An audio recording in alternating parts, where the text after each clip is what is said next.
Bonjour à tous, bienvenue sur My Travel Project et actuellement je suis à Zagreb en Croatie, donc je vais te parler des 5 choses qui pour moi sont à voir et à faire quand tu visites la capitale croate. La première chose quand tu arrives à Zagreb et que tu veux visiter par toi-même sans trop dépenser, c'est de marcher. Alors évidemment c'est quelque chose que tu peux faire dans toutes les villes du monde, mais à Zagreb, comme c'est vraiment une ville qui je trouve est à taille humaine, en tout cas pour le centre-ville, tu peux vraiment te balader dans toutes les petites rues, ça va t'emmener de la ville haute vers la ville basse. T'as pas besoin de prendre de bus ou de tram ou quoi que ce soit. Tu vas arriver dans des enchaînements de petites rues et surtout tu vas découvrir des perles rares. Moi c'est comme ça que j'ai vu des graffitis au mur vraiment stylés, donc un peu du street art. Tu tombes aussi sur des tout petits marchés éphémères pendant l'été. Tu vas également voir pas mal de points de vue donc sur la cathédrale Sainte-Marie qui est la grosse cathédrale de Zagreb. Et en marchant dans les rues de Zagreb, c'est comme ça que tu vas vraiment t'imprégner de la culture croate et que tu vas découvrir les petits endroits cachés qui sont pas nécessairement inscrits dans les guides. En tout cas pour moi ça a marché. Même si j'avais que 2 jours sur place, c'est vraiment ce que j'ai préféré faire en arrivant à Zagreb. C'était juste de marcher, de s'asseoir à la terrasse d'un café et de découvrir comme ça. Parce qu'en 2 jours, juste en marchant, tu auras fait le tour du centre-ville et c'est vraiment comme ça que tu vas pouvoir apprécier la capitale. Pour moi, la deuxième chose à faire quand tu viens à Zagreb, c'est vraiment d'aller dans les musées, d'en faire au moins un ou deux, pas nécessairement sur l'histoire de la Croatie, la ville de Zagreb, si c'est pas vraiment ce qui te branche, mais en fait, t'en as tellement différents. Enfin, quand je regardais sur la carte, j'ai vu qu'il y avait le musée du champignon. Alors perso, c'est pas non plus quelque chose qui m'intéresse, mais t'en as quand même plein.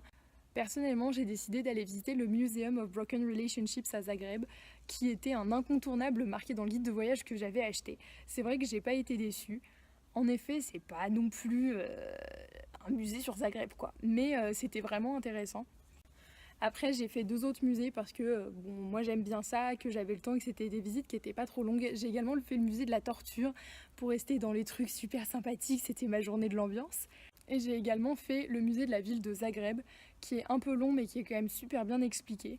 En plus, quand tu es étudiant, tous les musées de la ville acceptent la carte étudiante, même si ce n'est pas ta carte d'étudiant internationale. Et comme ça, tu paieras ton entrée dans le musée entre 20 et 30 kuna. En gros, entre 2,70 € et 3,50 € à peu près quoi. Pour la troisième chose que je te conseille de faire à Zagreb, c'est d'aller voir le cimetière du Mirogoj. Je ne sais toujours pas le dire, je ne saurais jamais le dire, je te l'écrirai aussi.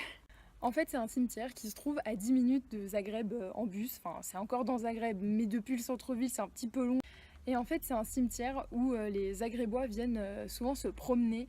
Et contrairement à ce qu'on pourrait penser, c'est pas du tout glauque. Si tu as regardé mes vidéos sur la Croatie, tu devrais le voir. J'ai mis quelques extraits. C'est magnifique. Il y a des bâtiments à l'entrée qui sont vraiment beaux. Et tu vois, actuellement, je suis juste à côté du cimetière. Je reviens de ma visite et j'ai vraiment adoré. Déjà parce que c'est une activité gratuite et que quand tu es en train de voyager et que ton budget est un petit peu serré, c'est toujours sympa de pouvoir faire une activité gratuite. Et surtout, ça permet de sortir de la ville et de voir quelque chose d'un peu différent, sans pour autant que ça soit une activité un peu creepy, glauque. Donc si tu as envie de le faire, moi je te le conseille, c'est 10 minutes en bus depuis le centre-ville de Zagreb et c'est vraiment sympa.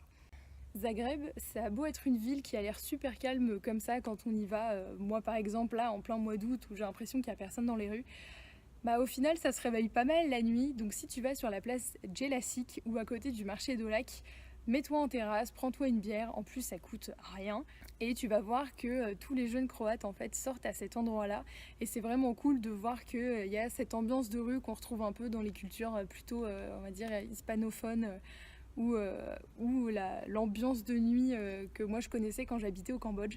C'est vraiment cool, ça permet vraiment de se rendre compte d'un autre côté en fait de la vie croate et de la vie zagreboise. Donc je te conseille d'aller sur la place Jelačić le soir et de te prendre un verre en terrasse, surtout s'il fait beau. Et enfin, je vais finir ce top 5 avec encore une activité gratuite. Ça va être de visiter les marchés de la ville. Donc il y a notamment le marché d'Olac qui est en plein centre-ville et qui se passe tous les jours, bon, un peu à des horaires différents.